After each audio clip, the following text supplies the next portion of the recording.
기자부대, Hamon the beat!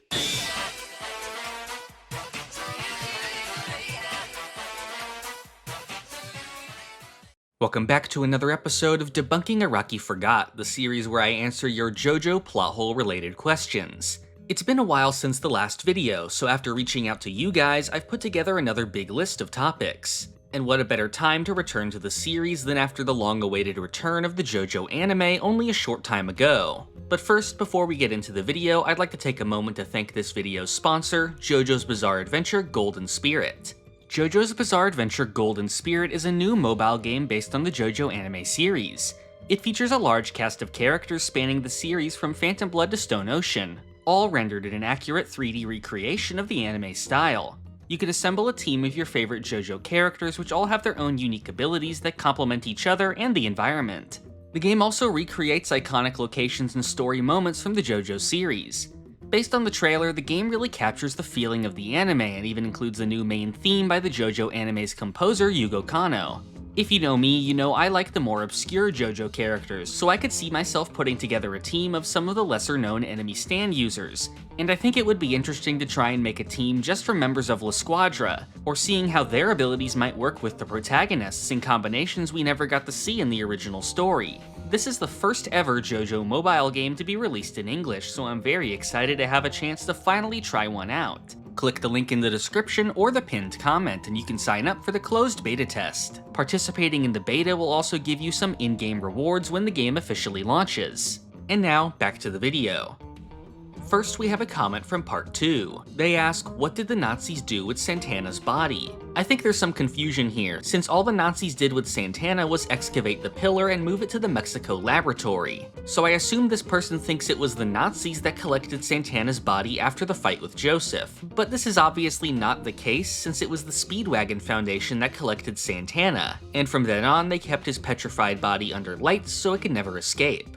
Next is a question related to Lisa Lisa's backstory. They say that after Lisa Lisa kills the zombie major to avenge George, she was branded a traitor to the war effort. However, Joseph wasn't born until after World War I had ended, so this is a contradiction. As the comment itself points out, this was in the English dub, so I checked and the dub does indeed say this. However, this seems to be a dub-only flourish added to the dialogue. In the original manga, Lisa Lisa is accused of treason for killing the commander, which doesn't require there to have been a war. I believe the comment is also confused as to whether the war is still going on or not, so I'll just point out that it definitely wasn't at this point. I think some confusion might come from George's death being covered up as a flying accident, but the military would still be carrying out missions even if there wasn't a war going on. Next is a comment related to something I covered all the way back in my Times Araki Actually Forgot video. The comment asks if I can cover how later drawings of Lisa Lisa are shown with the Joestar birthmark despite her not being related to the Joestars. Now like I said, I have covered this one already, but I do want to debunk one aspect of this comment. The illustration in question comes from the JoJo 2012 exhibition, which depicts Joseph, Caesar, and Lisa Lisa. Here you can definitely see what appears to be the Joestar birthmark on Lisa Lisa's shoulder, and it's even the same color as Joseph's in this picture, so I would definitely consider this an error. However, the comment says that this is something seen on later illustrations of Lisa Lisa, but if we look at all the times Araki has drawn her since, this isn't true, and it's an error solely found in the 2012 illustration.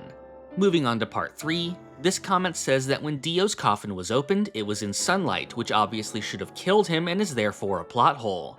What this commenter seems to forget is the dialogue during that scene, which explicitly says that the sun is going down before they open the coffin. The actual opening of the coffin is never actually shown in the manga or anime, only the moments before and the empty coffin days later, so clearly the coffin was opened after the sun had set. This next one deals with Devo, the user of the stand Ebony Devil. After Polnareff attacks him, he falls over the balcony, and when Polnareff looks, he's disappeared. They say that this shouldn't be possible since none of Ebony Devil's abilities would allow him to do this. However, I don't think using a stand is necessary here at all. JoJo characters accomplish physical feats without the use of their stands all the time. Avdol even says that Devo is already known in the world as a lethal assassin, so I don't see why Devo himself couldn't have been agile enough to grab onto one of the lower floor's balconies and pull himself inside before Polnareff can see him. The fact that Devo was later found inside the same hotel supports that he re-entered it to escape here. For a question about Steely Dan, this comment asks why Jotaro didn't just kill Steely Dan using Star Platinum. Well, I think the obvious problem with that is that thanks to Dan's ability, any pain inflicted on him would be amplified several times onto Joseph. But what I think the comment is trying to ask is why Jotaro couldn't kill Dan extremely quickly with his stand before he could even feel the pain. Well, there was a scene directly addressing this since Jotaro thought of that idea. He actually says this almost verbatim, but Steely Dan dares Jotaro to try it and risk Joseph, which of course Jotaro isn't willing to do. Next we have a question about the stand Judgment. They ask why Polnareff didn't ask Judgment to tell him the secret of Dio's stand ability. Now, I already covered a question similar to this some time ago, which asked why Polnareff didn't wish for Dio to be defeated. There I pointed out that Judgment doesn't actually have the capability to grant any wish, and only appears to do so using decoys made of clay. But this question is slightly different, since even if the wishes are fake, Polnareff doesn't know that, and he could have tried asking what Dio's stand ability is. Well, if you remember, Polnareff doubts that the wishes are real to begin with, and asks if he's able to make him rich while accusing the stand of lying. After this, he sees the gold coins, which are really just convincing copies, and believes it. He only has 2 wishes left, so of course, he chooses to have Sherry and Avdol come back. Anything else would really be out of character for him to do, since he feels personally responsible for those deaths. However, even if Polnareff was thinking of this completely logically, wishing to know Dio's stand ability is pretty pointless. Polnareff doesn't know what Dio's stand ability is, so no matter what Judgment tells him, he would have no way of verifying that it's true. At least with the gold coins, even if they're only fakes made by the stand, they are at least a tangible thing that is able to convince him that the wishes are real. Moving on to part 4, this person asks why during the fight with Kira, Josuke didn't just fix the air bubbles so they would go back to Stray Cat. Well, I think the obvious problem with that is that the air bubbles were turned into bombs by Kira and would explode and injure Josuke if he was too close, which we learn is about 3 meters. The only time it was safe for Josuke to get close to the bubble was when it was already too close to Kira to explode anyway, and at that point there's no reason to fix it when he can just attack Kira. For another question relating to the final battle, we have a topic I covered before in the original Part 4 video, about Hayato surviving being blown up by Killer Queen. They ask how it's possible for Hayato to survive if Crazy Diamond can't revive people from the dead. I did already cover this before, but I feel like I wasn't really clear enough back then. There's multiple counters to the idea that Josuke couldn't save Hayato here. First of all, because whether someone comes back from the dead has nothing to do with Josuke's ability. Like we saw with Josuke's grandfather, when someone dies, even if their body is perfectly repaired, they may not come back to life. But it is still possible for someone to come back. Joseph in Part 3 and later Okuyasu were able to come back to life after their injuries are fixed. And the reason this is possible is because their souls have enough resolve to choose to live and were able to return. However, I don't think this even needs to be considered in Hayato's case, since Hayato is not actually dead here, because it has been shown that Killer Queen's bombs don't kill you instantly. You are alive for the entire process until you are fully erased. So since Josuke was there to reverse the process as it happened, Hayato remained alive the entire time. For the next question, we have one related to the spin-off manga The Spokeshibe Rohan. In the opening of the chapter Rainy Monday, Rohan is shown using Heaven's Door on a chicken leg, which shows him some information about it. However, this is seemingly contradictory to how Heaven's Door works, since it should only work on living things. While it is true that Rohan's ability doesn't seem to work on average, everyday, non-living objects, since he's never shown doing that, I do not believe the ability is strictly limited to living beings. The most common use of the stand is on living beings, such as people, animals, and even plants. How exactly the ability interacts with a person that is dead, however, is a bit trickier. In the chapter Mutsukabe Hill, Rohan uses Heaven's Door on Naoko's daughter as she is dying, where we see that when a person is dying, the words start to fade away from their book. However, this was sort of a special case, since Naoko's daughter was actually a kind of supernatural being whose death was just a second stage of life, so she wasn't really dead here. But Rohan treated this like it was a normal part of the ability, so presumably the words fading is still what would happen if somebody died while turned into a book. An example of the ability explicitly working on something not alive, however, comes from Part 4 itself, since Raimi was a ghost and yet was still able to be turned into a book. And the same is true for the zombie, ghost-like beings that emerge from the painting and Rohan at the Louvre. Based on what we know from these examples, I think the ability working on a cooked chicken makes sense. The chicken was once alive, so it can be read as a book. But if you notice, the pages don't contain information on the chicken's life, it only has information about the cooked chicken leg itself, such as how it was produced and when it will expire. So I believe that when a being dies, the words fade away, and after that, the book only describes the state of the soulless body. The contents of the original book remain with the body's soul, and can still be read there like we see with Raimi. This next one relates to a topic in the last video, which is that some fans believe that it doesn't make sense that Jolene is aware of what a Mobius strip is, when she is supposed to be an uneducated delinquent. I thoroughly disproved this by pointing out that Jolene's education has been referred to multiple times. By the beginning of part 6, she had quit being a delinquent and was studying to get into college. This comment doesn't dispute that, but it points out some hypocrisy by saying that people ignore Jolene going to school, but are fine with Giorno knowing similarly obscure topics without attending school. However, this is actually false. Giorno does go to school. The Black Sabbath fight actually takes place on the campus of Giorno's school, where we see classmates recognize him and he is shown to have a dorm room. This comment asks why during the Kraftwerk fight, Mista didn't just shoot out the wheels of the truck that they were fighting on. Now, there's an obvious problem with this question, since if Mista had done that while still stuck to the truck, he would have surely died with the truck careening off the cliff. But the commenter actually goes on to clarify here that they mean he should have shot the wheels before getting on board. However, he really had no reason to do this. The truck was just starting up with him right next to it, so Mista just went to the cabin and immediately tried to shoot the stand user. He just didn't anticipate that Saleh would survive being shot point blank, nor that he would end up stuck to the truck, which thanks to Kraftwerk's ability, had no way of stopping. For the next comment, we have a question related to the world's time stop and King Crimson's time skips. They ask if the abilities have a set range or if the entire world experiences it. There's been some debate about this plenty of times before, but I think I can say with 100% certainty that there is no set range and these abilities affect the entire world.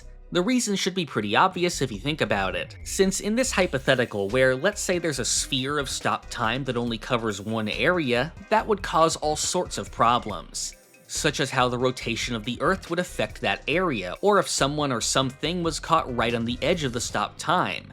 Like if half of somebody's body was stopped, would they just split in half? So for time stops, I say it definitely affects the whole world. But what about time skips? I think the main argument people are making here is that if Diavolo really was skipping time and affecting the whole world, surely somebody would have noticed that before, but I honestly don't think so. First of all, since Diavolo only really uses the time skip sparingly until part 5 itself. And second, the characters themselves don't even realize time is skipping. Until they are directly suspicious of a stand attack going on, they think everything is completely normal, and even after they know about time skips, they still get tricked by it. The way I think of it is that when you're kind of just on autopilot doing a task and notice that more time went by than you think, since all of your fated actions were preserved in that time, everything you did still matches up perfectly with what you thought you would do, so you just ignore it or don't even notice it like any of the other times you zone out throughout the day. This next question asks why Oasis didn't fully work on Bucciarati's zombie body. Well, I think there's some confusion here since Oasis is Sekko's ability, which causes the ground to be liquefied into mud. What I think they may be asking about is Chocolata's ability Green Day, which sprouts mold on anything that moves downwards.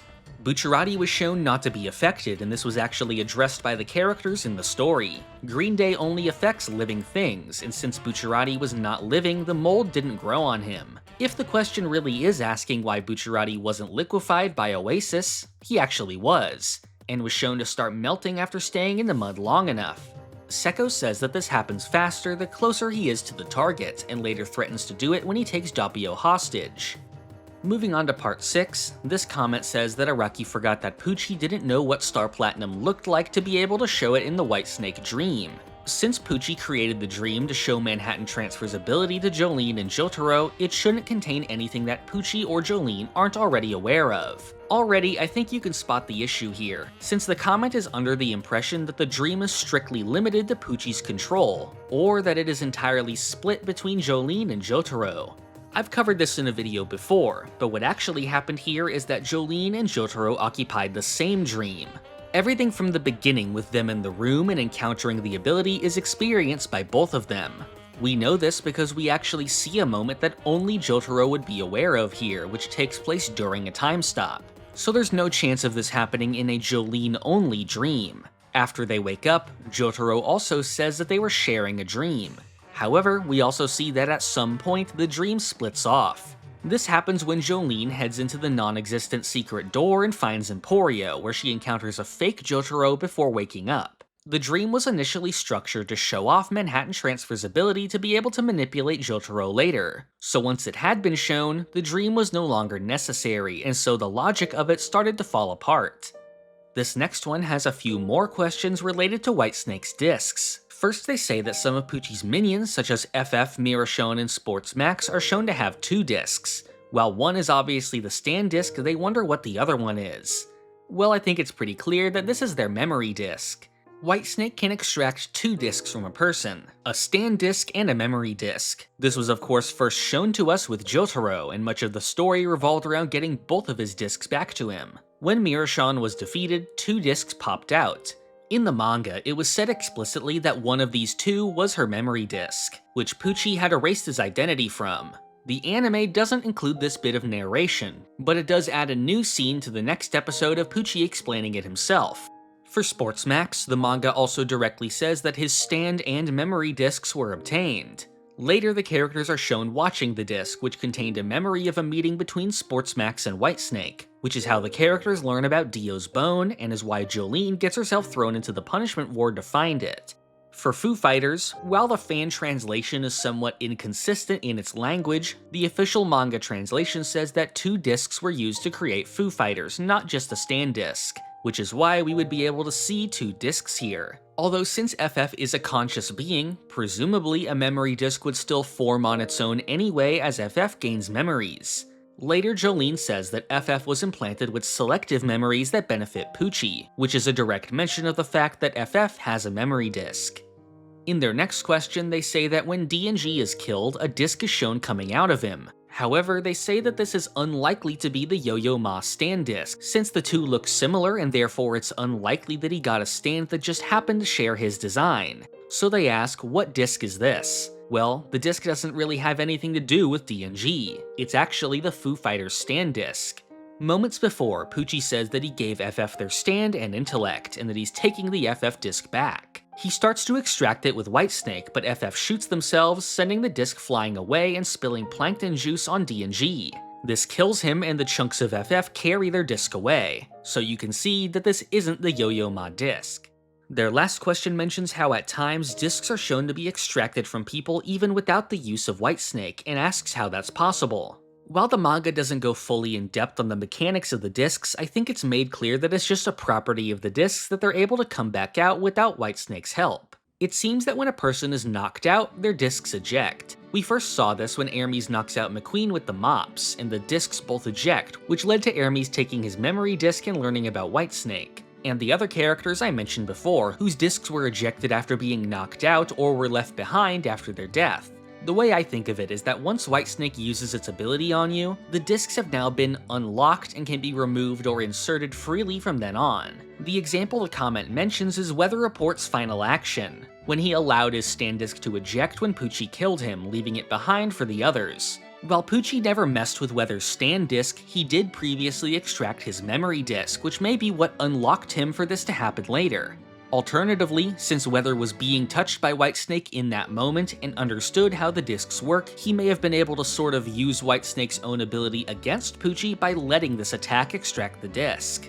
For one more disc question, this person asks how Pucci had a disc containing music to be able to use on Guccio. They ask if this is some kind of music stand or a memory disc of music. This is actually a lot less complicated than it's being made out to be. This disc isn't a creation of Whitesnake. It is literally just a real-life normal CD, and with Whitesnake, he is able to use a person as a player for the disc. The next question asks why Pucci needed to learn what was in Dio's diary in the first place, since Dio already told him about the Heaven Plan in one of the flashbacks. Well, he didn't tell Pucci the entire Heaven Plan. In the first flashback where Dio appears, he discusses the idea of heaven, but none of the details on the plan. Narration from Pucci states that Dio told him the plan was written in the notebook, but that it was burned before he could ever see it. Their only other flashbacks depict their discussion about the Stand Survivor, and the scene when Dio tests Pucci's loyalty and gives him the bone, and of course their first meeting that we see later. What this person may be thinking of is the narration that we see a bit after Pucci fuses with the green baby. This isn't a flashback though, this is actually direct narration of Dio's diary from Jotaro's memory disk. This is made pretty clear by the panels of the disc showing Jotaro reading the diary before this narration happens.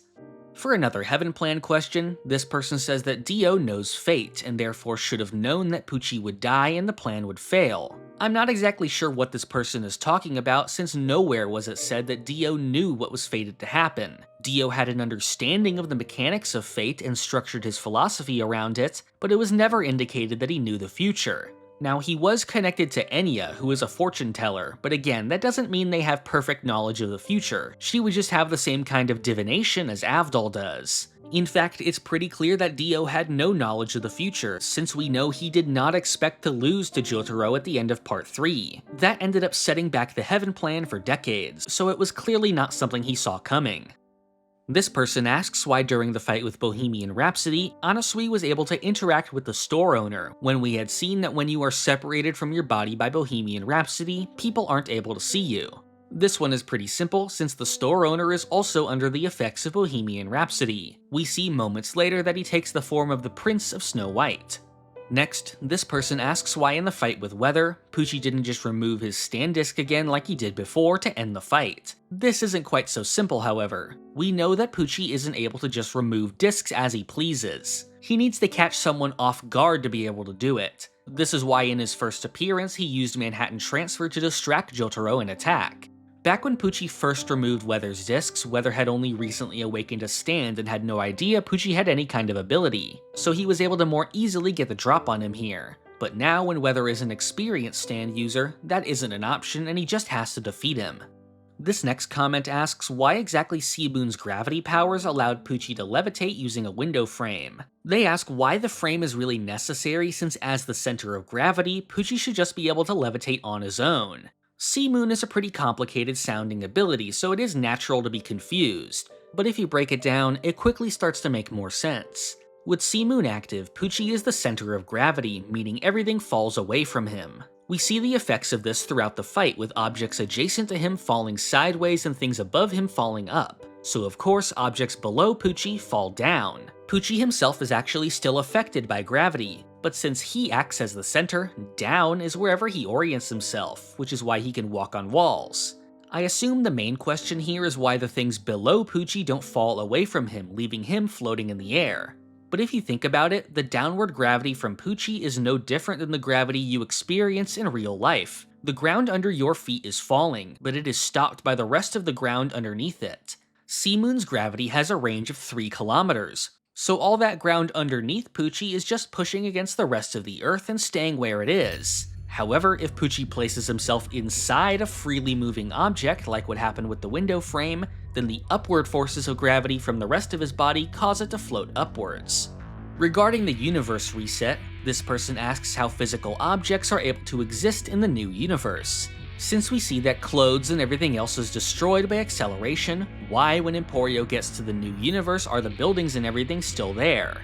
Well, since the new universe is meant to repeat the same fated outcomes of the original, everything that was created or built will still form into that shape. The gravity of fate will still move them along the path it took originally, since this universe's fate perfectly mimics the last, other than Pucci's direct actions. Moving on to Steel Ball Run, the first question asks how Gyro's spin was able to predict the cactus in the first stage. Well, this was explained pretty clearly by Johnny. He says that the steel ball sent out shockwaves to find the cactus, sort of like through echolocation. He directly compares this to knocking on a watermelon to see if it's right based on the sound. And we later see many uses of spin that are just like this. The next comment asks what caused the 3 dead racers from the first stage to have their guts pulled out, since it was never clarified how this happens. While the murder investigation scene itself doesn't reveal this, it is easy to figure out when you keep in mind who the murderers were, since we learned from the horseshoe print that it was caused by the Boom Boom family's ability. Tomb of the Boom lets them turn people into magnets by making contact with them, causing metal objects to dig into their bodies. When there are multiple targets, the magnetized victims will dig into each other, tearing their bodies apart. This is what happened to the 3 racers, which is more directly confirmed when LA Boom Boom says that Johnny, Gyro, and Mountain Tim's organs will fly out, which matches with the dead bodies we saw earlier. This next one has to do with a scene from the Catch the Rainbow fight. In this scene, Blackmore steals the corpse's spine from Lucy and flies up to a telephone pole to call Valentine. However, after unwrapping and touching the spine, he suddenly finds himself, Lucy, and the telephone pole have been teleported into a nearby town, and moments later after Lucy shoots him, they move again and appear in a forest. Well, the explanation for this is actually directly mentioned by Blackmore after, which is that the power of the spine is causing the bending of space. He also says that the spine being dug up is what is causing the storm happening during this arc. The Saint's corpse is shown to have a myriad of powers and effects on people, which are all different expressions of its immense power, and the ability to manipulate space is actually one that comes up again.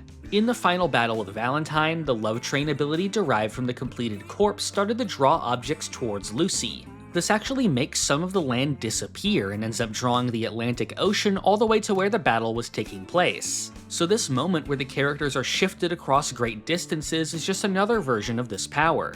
The next comment says that we are shown that Gregorio is very cold and emotionally distant from his son Gyro, but that we learn later that he gave him the nickname Gyro, which is seemingly out of character for him. However, this is not actually correct. When Gyro tells Johnny his real name, he first tells him that Gyro is a nickname, and then that his real name is Julius Caesar Zeppeli, which he says is the name his father gave him, so Gregorio didn't give him the nickname.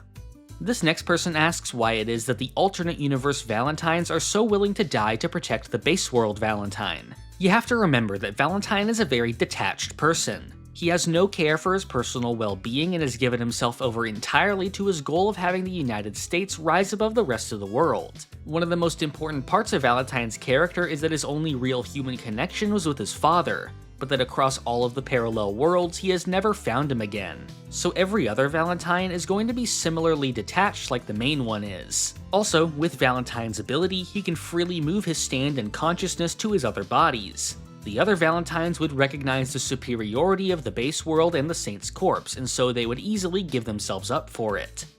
This next one asks why the alternate universe Diego didn't receive any kind of ability despite him carrying around the completed corpse during the final stage of the race.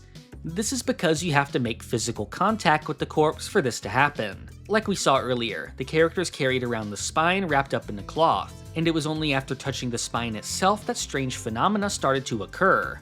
So Valentine would have informed Diego of this, and to make sure to bring the completed corpse to the vault, since otherwise making contact with the corpse could have incapacitated him like it did with Lucy. Moving on to JoJolian, the first question asks how the Rokakaka fruit works, since it wasn't explained how the Higashikata family was able to do equivalent exchange before the new Rokakaka was created. Well, this one is easy since this really has nothing to do with the fruit. As was explained multiple times, the Higashikata family would use the walleyes located under the Twin Pines Shrine to do the exchange. This phenomena first appeared after the incident with Johnny Joestar and the Saint's corpse, and allowed one member of the family to take on the curse for another. Before this point, anyone with the rock disease would just die and the second son would always inherit the family. For a related question, this one asks why the new Rokakaka is so important when the characters already have access to the power of equivalent exchange from the walleyes. Well, as the manga demonstrates, these are two very different types of exchange. The walleyes merge together objects in a kind of two-way exchange, like we saw with Josuke and the fruit. When it comes to the rock disease, it would transfer the symptoms away, at least enough to save the original victim of it and kill the other, but the curse would still remain with them and continue to later generations. The new Rokakaka, on the other hand, performs an entirely one-way exchange between two people, healing one without any downside to them. At the end, this seemed to remove the curse entirely. The next question asks how Kira and Josefumi started working together. They say that we first saw Kira finding him in the restaurant, then we learn Josefumi's backstory, and then we are shown them working together to spy on rock humans with no explanation. However, this is not exactly what happened here. We are shown that Kira was spying on the fruit exchange by himself with a camera. He then shows this footage to Josefumi and tells him his plan. Josefumi agrees to help him since he knows he's doing it to save Holly, and it's after this point that they start to work together. Next, this person asks why the characters didn't just wait for more new Rokakaka to grow. This is simply not how the Rokakaka works. It isn't the kind of plant that has a long, repeated growing cycle. It is shown that after producing the fruit, the plants will eventually wither away and die. Mamazuku says that the branch would wilt if it were excessively tampered with to grow more, and that it won't survive the winter, which is why they need to get to it first. This person asks why the rock-human doctors had to spy on Josuke, since if they're aware of everything, they should know where Mamazuku is already to be able to find him themselves. Well, I'd say it's pretty obviously not true that the rock humans can be aware of literally everything that goes on in Morioh, although I'm sure they know a good deal. However, we learned that Mamazuku's role as a plant appraiser was an industry secret that only Norisuke knew about, and he lives outside of the town, secluded from everyone else. Jobin knew Josuke was up to something and was trying to find the branches, which is why he told Dolomite to go after him. We later learned that Dolomite was being watched by the rock humans, which is how the information was eventually able to reach them. This comment asks how Tsurugi was seemingly able to use some kind of time-skipping ability near the end of Part 8. This is just a misunderstanding of what's going on here. Once Tsurugi's disease had progressed, he started to have lapses in consciousness and began involuntarily using his stand. This at times created an effect that on the surface resembled time skipping like we saw from King Crimson. However, this was just an illusion. In the scene with the baby at the fountain, Paper Moon King made the woman think she was holding the baby when it had really fallen into the water. Tsurugi also blacked out prior to this when one of the Girl Scouts was attacked, but we later learned that Tsurugi didn't really attack her and it was really because of Calamity. And for the last example, we saw when Ojiro tried to grab Tsurugi, he disappeared and Ojiro almost fell off the cliff. Again, this was an illusion, causing Ojiro to see a fake Tsurugi. The next question deals with Wonder of Yu's ability. They ask how the stand has the power to disguise its appearance as an old man, which has nothing to do with the abilities of Calamity. This topic is actually pretty interesting since the way that Wonder of Yu manifests is quite unique compared to other stands. Wonder of Yu is actually shown to be the pre-existing natural force of Calamity itself, which Toru's ability is simply to manipulate and shape into a stand. One of Wonder of Yu's properties is that it is able to project its appearance despite not really having a physical form. This is why Wonder of Yu is actually able to be seen by non-stand users and seems to be able to phase through objects. When someone is a target of Wonder of Yu, a version of it is projected in front of them, usually appearing as a man in a suit with his back turned. According to Mamazuku, this vision is actually the power of Calamity. We see that Toru chooses who can see these illusions. One version of Wonder of Yu that Mitsuba was seeing couldn't be seen by the others, but a crowd of people was able to see Akefu at the presentation. So rather than the human disguise being a separate ability, it's just an implicit part of the Calamity itself, and how it manifests to the stand's targets. Now for a question about Josuke's final ability, Soft and Wet Go Beyond. They say that Araki forgot that using the infinite spin requires you to harness the power of a horse, and that somehow Josuke is able to just manifest infinite spin as a bubble. I feel like it goes without saying that this is a misunderstanding of the ability, since Go Beyond and the infinite golden rotation are clearly not the same thing. The golden rotation is a physical phenomenon. It's essentially the perfected form of the energy of the natural world. Go Beyond, on the other hand, is a metaphysical ability and exists outside of the laws of physics or logic. Their properties are also different. Coming into contact with infinite spin will disassemble your body and leave you spinning forever until it is reversed, whereas Go Beyond has the properties of Kira's bubbles and releases an explosion of energy. While Go Beyond is not infinite spin, it does have a connection to spin. We have learned that the abilities of spin and stands are interconnected. The stand granting power of the Devil's Palm was said to have boosted Gyro's spin power without giving him a stand, and later when he perfected spin, a stand ability manifested from it. All stands have some level of spin energy inside them, as Mamazuku demonstrates. Go Beyond was the result of harnessing that energy to create an attack that exists outside of reality, and so is able to affect Wonder of Yu. For another Go Beyond question, this person asks how Paisley Park was able to create a path for the bubble to go through a phone, when the paths created by the stand are only metaphysical concepts. Since I very cleverly answered a question similar to this right before, you may already be thinking of the answer here, since Go Beyond bubbles themselves are also metaphysical. Paisley Park is a very complicated stand, especially since the main explanation we get for its ability is done through a sort of obtuse metaphor. We see that Paisley Park can traverse through the digital world and sort massive amounts of information, but it is actually able to do the same with the real world as well. To put it under one all-encompassing definition, Paisley Park's ability is to find the right path, whether that's between 2 points of data or 2 points in reality. So by opening up a metaphysical path between 2 points, Josuke's bubbles are able to travel where they need to go. For the last question, we have one related to Kato Higashikata. They say that in Part 8, Kato teams up with Jobin and seems to be working with the rock humans, but later she fights against Toru. I don't really see where the confusion here comes from, since Kato never actually collaborated with the rock humans at any point. After being released from prison, Kato remained mostly in the background and assisted Jobin by telling him that Josuke and Norisuke were planning something, and helping him hide the fruit. Jobin independently worked with the rock humans on a few different occasions, and then betrayed them to get the branches, which resulted in his death. Kato's only involvement with the rock humans is when she appeared in the final battle, and there she didn't actually know who Toru was and Yasuho had to tell her, so there was never really any contradiction when it comes to Kato's allegiance. She was always on the side of the family.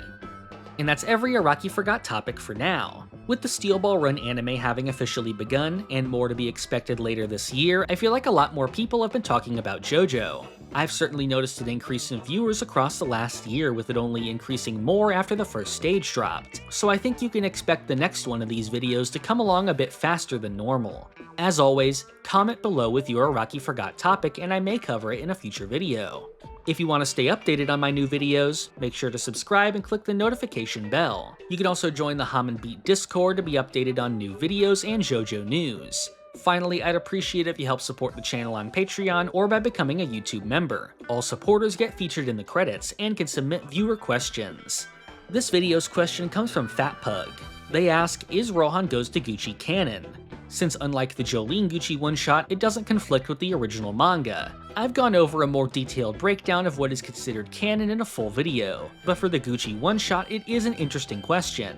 Rohan Goes to Gucci is a short manga chapter released as a crossover between Araki and Gucci, although it is considered part of the Thus Spoke Ashibe Rohan series. In fact, if you look at the Japanese volumes for Thus Spoke, the Gucci chapter is included with them, although it was removed in the US release. While the Gucci chapter doesn't directly conflict with anything, and I suppose it could be as canon as any other main Rohan chapter, I do think it's possible that it exists in its own bubble with the other Rohan crossover manga, Rohan at the Louvre. The Louvre story directly conflicts with the manga by showing Rohan using Heaven's Door when he was 17, when he wasn't supposed to have gotten that power until he was pierced by the arrow in Part 4. In an interview included with the manga, Araki himself points out that the Rohan here is a bit different from the one in Part 4, which pretty much confirms that it isn't totally canon. The Gucci story is actually the only Rohan chapter to reference the Louvre story, with it mentioning Rohan's grandmother, so personally I think it could go either way, with it being connected to Thus Spoke or the Louvre manga.